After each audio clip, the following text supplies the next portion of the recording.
wabarakatuh.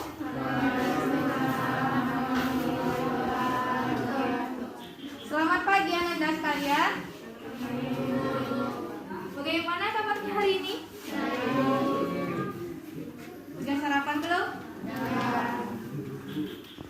Sudah. Oke.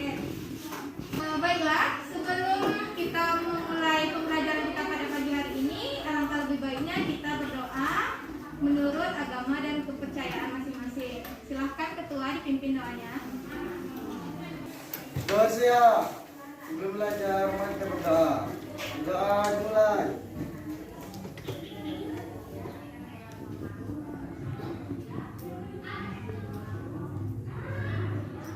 Doa selesai. Ucapkan salam.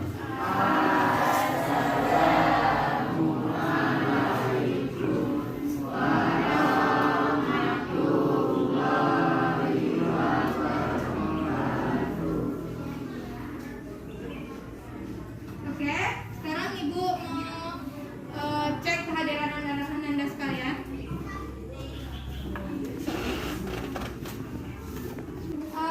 Aisyah Wahyuni, Aziza Adian Meka, Sally Ramadhani, Darul Amri, Deka Sahayu,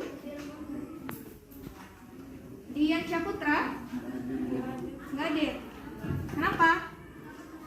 Ada yang tahu? Hah? Faraga Delgianto, Hasti Andini, Ilmana Fahima, Muhammad Kiki, Naila Kurniandiksi. Baik, sebelum kita memulai pembelajaran kita pada pagi hari ini, Ibu akan memperlihatkan kepada Anda mengenai organ-organ yang terdapat pada materi yang kita pelajari pada pagi hari ini.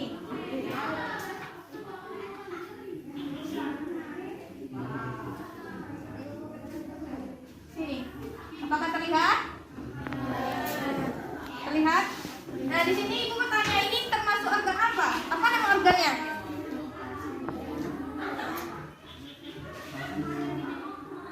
Organ apa ini?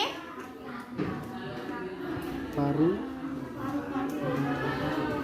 Paru? Paru-paru.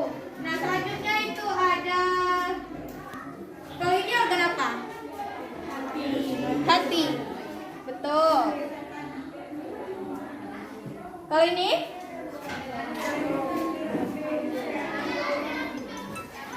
Ginjal.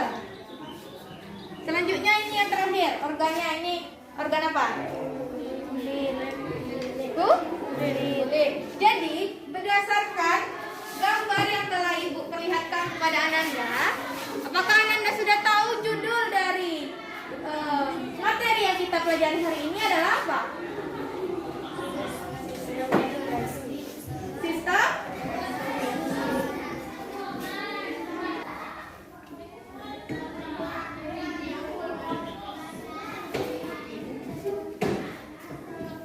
Sekarang tanggal berapa? 30?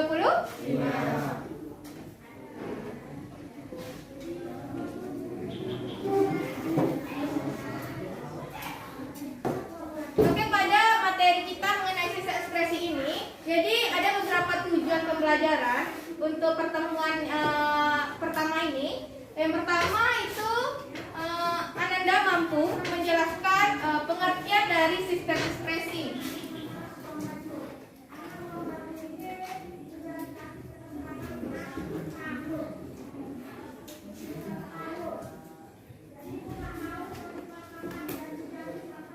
Yang kedua, tujuannya itu Ananda harus mampu mengetahui apa saja organ-organ yang terdapat pada sistem ekspresi.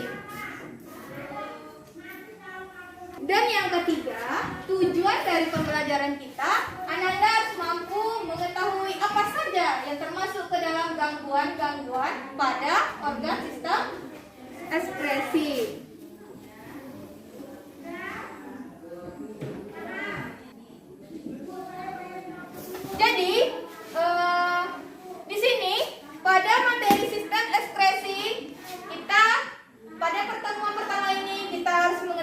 3 tujuan. Yang pertama, Ananda harus mampu menjelaskan pengertian dari sistem ekspresi. Yang kedua, mengetahui organ-organ apa saja yang termasuk ke dalam sistem ekspresi.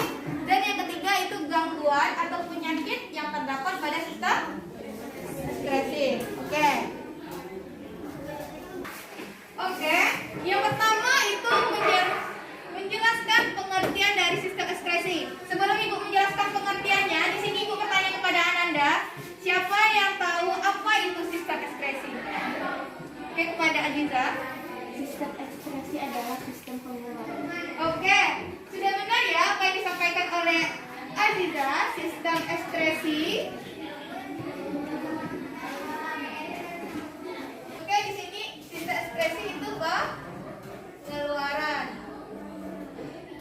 Nah, maksud dari sistem ekspresi ini adalah pengeluaran zat-zat sisa metabolisme yang tidak dibutuhkan lagi oleh tubuh. Contohnya uap air, karbon dioksida, cairan empedu, dan urin. Oke, setelah kita mengetahui dari pengertian sistem ekspresi, selanjutnya kita harus paham apa saja yang termasuk organ-organ pada sistem ekspresi. Organ pada sistem ekspresi itu terdiri dari 4 macam. Yang pertama, ada yang tahu? Apa? Paru-paru. Yang kedua, hati. Yang ketiga, ginjal. Dan yang terakhir itu ada kulit. Organ yang terdapat pada sistem ekskresi itu ada paru-paru, ada hati, ginjal, dan kulit. Oke, dari beberapa organ yang terdapat pada sistem ekspresi ini itu memiliki fungsi masing-masing. Yang pertama itu ada paru-paru. Siapa yang mengetahui apa saja yang termasuk kepada fungsi paru-paru? Sebagai tempat penampung darah. Sebagai tempat Penampung darah.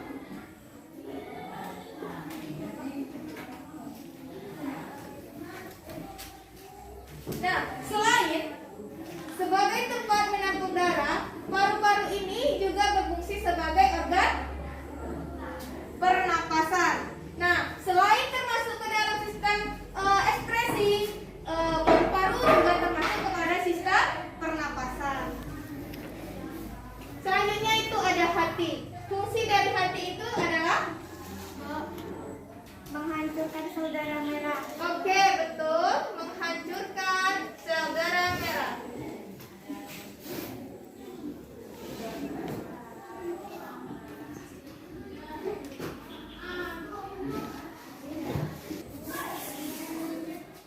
Selanjutnya itu pada organ yang ketiga itu organ ginjal. Ada yang tahu fungsi ginjal salah satunya apa? Membuang sisa metabolisme tubuh. Oke, sudah benar ya. Fungsi dari ginjal itu membuang sisa metabolisme tubuh. Nah, di sini pada saat kita berolahraga atau kita panas-panasan di luar rumah, itu apa yang terjadi pada kulit kita? Keluarnya air. Air itu biasanya disebut apa? Keringat. Jadi kulit berfungsi sebagai penghasil keringat.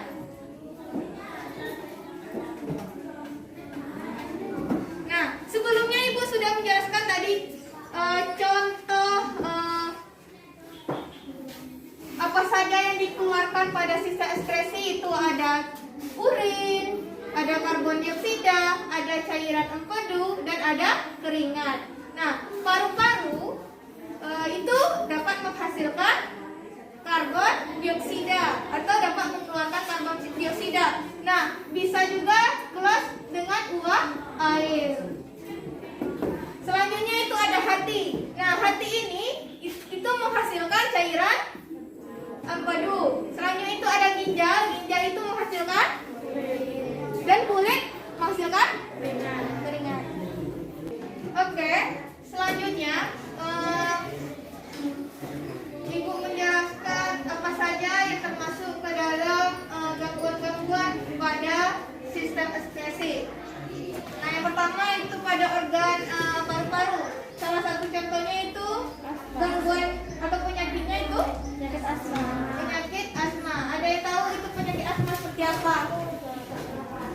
sesak nafas. Nah, sesak nafas atau asma disebabkan oleh penyempitan pada paru-paru sehingga terjadinya sesak. Oke? Selanjutnya itu pada hati. Penyakit yang terdapat pada hati itu contohnya itu ada penyakit kuning. Ada yang tahu penyakit kuning itu apa? Dalam bahasa biologinya itu penyakit hepatitis. Nah, penyakit hepatitis ini disebabkan oleh virus. Selanjutnya itu pada ginjal. Pada ginjal salah satu contoh penyakitnya itu adalah batu ginjal. Nah, kenapa terjadi batu ginjal pada seseorang? Karena seseorang itu lebih banyak mengonsumsi garam mineral dibandingkan dengan air mineral. Selanjutnya itu pada kulit. Salah satu contoh penyakit yang terdapat pada kulit, panu. Selanjutnya yang sering terjadi pada anak-anak, kudis. Nah, panu kudis ini terjadi penyebabnya adalah karena tidak menjaga kebersihan tubuh. Karena adanya kuman, virus, maka terjadilah penyakit kulit, kudis, panu, dan satu lagi ada penyakit bisul. Penyakit bisul juga terdapat pada kulit. Jadi sampai di sini ada yang ditanyakan? Tidak. Jadi kita lanjut kepada proses pembentukan urin. Selanjutnya itu proses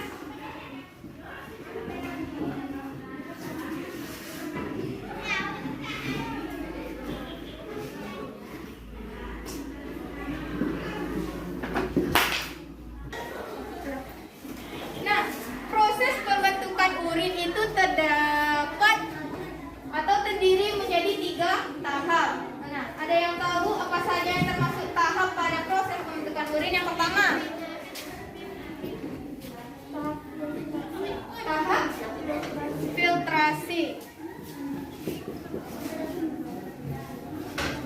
Yang kedua, tahap apa? Tahap yang reabsorpsi. Nah, reabsorpsi. Yang ketiga itu tahap augmentasi. Nah, jadi proses pembentukan urin itu terdiri menjadi 3 tahap. Yang pertama tahap filtrasi atau disebut tahap penyaringan. Yang kedua tahap reabsorpsi atau disebut tahap apa? Tahap penyerapan kembali. Yang ketiga itu augmentasi, disebut juga dengan tahap pengumpulan. Nah, di sini Ibu bertanya kepada Anda sekalian mengenai tempat terjadinya tahap-tahap ketiga tahap ini. Tahap filtrasi itu terjadinya di mana? Reabsorpsi terjadinya di mana? Augmentasi terjadinya di mana? Pada minggu lalu Ibu telah telah mengingatkan kepada Anda untuk membaca buku paket mengenai sistem ekskresi. Nah, mungkin Anda sudah tahu kan di mana terjadinya tahap filtrasi, reabsorpsi, dan augmentasi. Siapa yang bisa jawab? Oke, silakan. Tahap filtrasi terjadi pada kapsul Bowman. Oke, betul ya. Pada tahap filtrasi terjadi pada kapsul.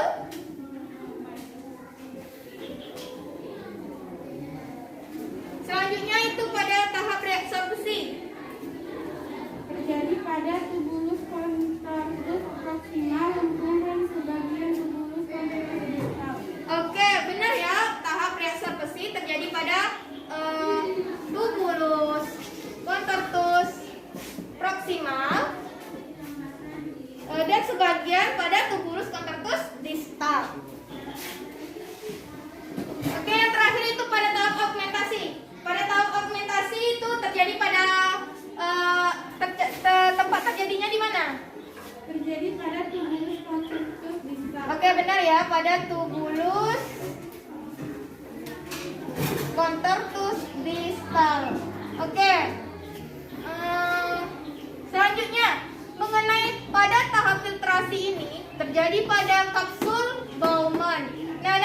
hasil akhirnya itu akan membentuk urin.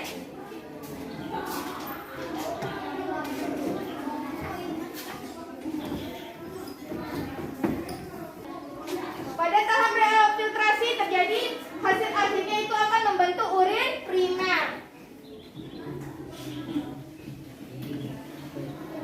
Sedangkan pada tahap reabsorpsi itu akan membentuk hasil akhirnya itu urin sekunder. Sedangkan pada tahap akhir atau tahap augmentasi, tahap pengumpulan terjadi urin yang sesungguhnya.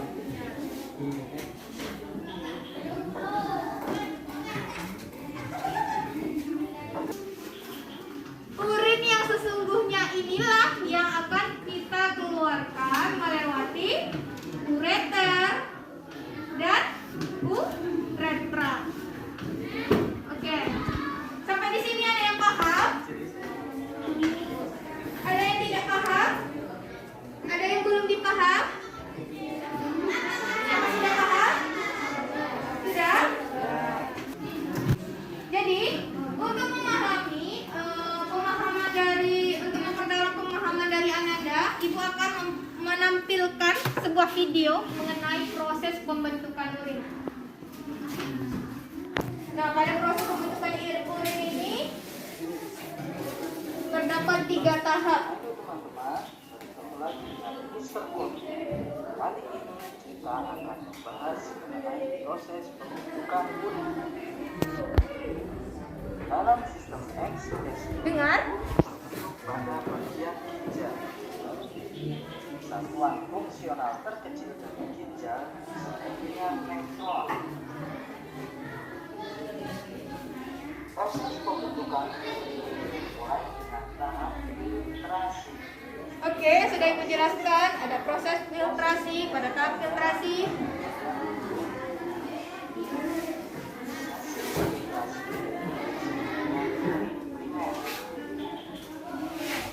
Tahap yang kedua adalah reabsorpsi.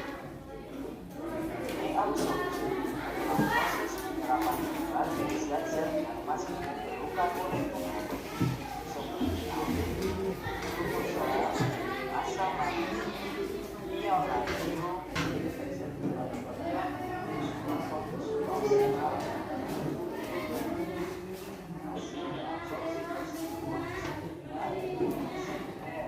Oke, pada reabsorpsi terjadi urin sekunder. Ketiga itu tahap augmentasi.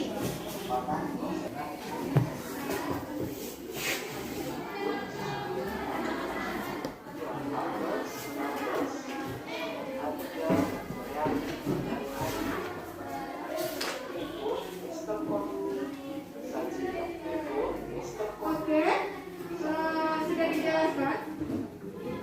Nah, pada urin pada tahap augmentasi itu terjadi pada urin terbentuklah urin yang sesungguhnya. Pada urin sesungguhnya ini mengandung H+, K+, NH3, kreatin dan air. Oke, sekarang Ibu akan memberikan sebuah kuis kepada Ananda untuk mengingatkan kembali Ananda apakah sudah paham mengenai materi yang telah Ibu jelaskan hari ini. Ibu hapus ya. Soal yang pertama, apa yang disebut dengan sistem ekspresi?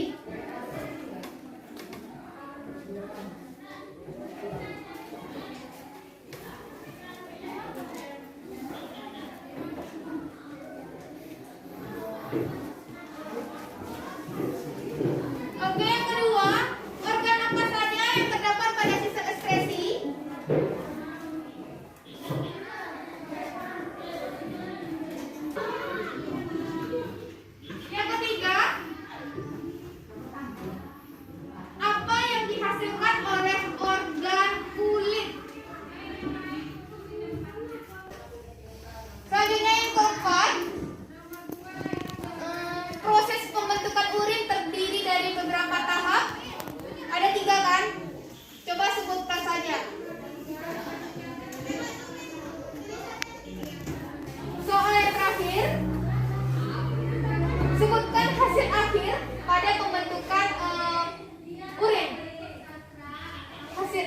terakhir pada pembentukan urin.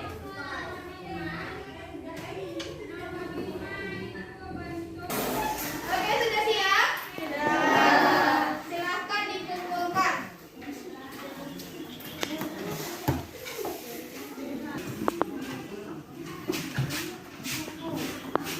Jangan lupa tulis nama ya.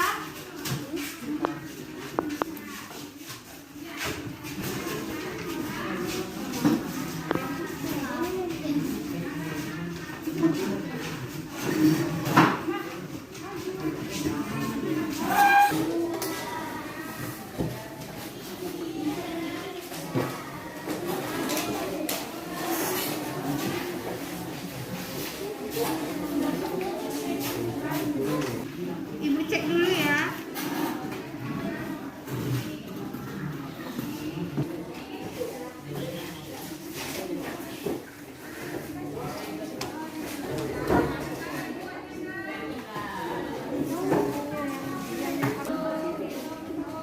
Jadi setelah ibu periksa, hanya beberapa orang yang sudah memahami kali mengenai materi kita hari ini. Selebihnya mungkin hanya separuh yang sudah paham mengenai materinya. Itu ada Ilma, Haski, dan Novia Andriani. Ilma yang mana? Ilma, oke. Haski, Novia. Oke, terima kasih kepada Ananda yang sudah memahami materi yang telah Ibu sampaikan. Oke, terakhir Ibu akan bertanya kepada Ananda mengenai siapa yang dapat menyimpulkan materi pembelajaran kita pada pagi hari ini. Oke, kepada Ilma bisa menyimpulkan materi pembelajaran kita pada pagi hari ini.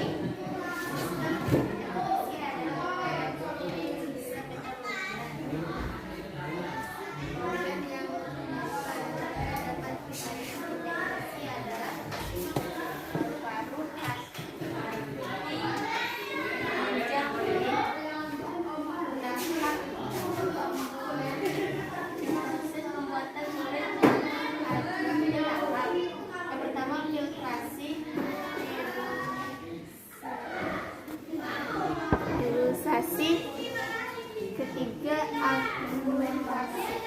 Oke, sudah benar ya apa yang disampaikan oleh teman. Jadi kesimpulan materi pembelajaran kita pada pagi hari ini pada sistem ekspresi disebut juga dengan sistem pengeluaran sisa-sisa metabolisme yang tidak dibutuhkan lagi oleh tubuh. Nah, organ-organ yang terdapat pada sisa ekspresi atau ada ginjal, paru-paru, hati, dan kulit. Nah, selanjutnya itu ada proses pembentukan urin. Nah, pada proses pembentukan urin terdiri menjadi 3 tahap. Pertama itu tahap filtrasi, kedua tahap resorpsi, dan yang ketiga itu tahap augmentasi. Sedangkan hasil akhir dari tahap proses pembentukan urin itu adalah urin yang sesungguhnya. Oke, mungkin sampai sini pembelajaran kita pada pagi hari ini.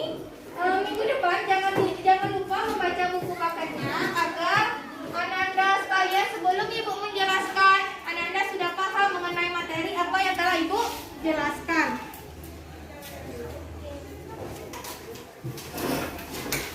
Oke, mungkin jamnya udah berakhir pembelajaran kita pada pagi hari ini. Ibu akhiri, jika ada salah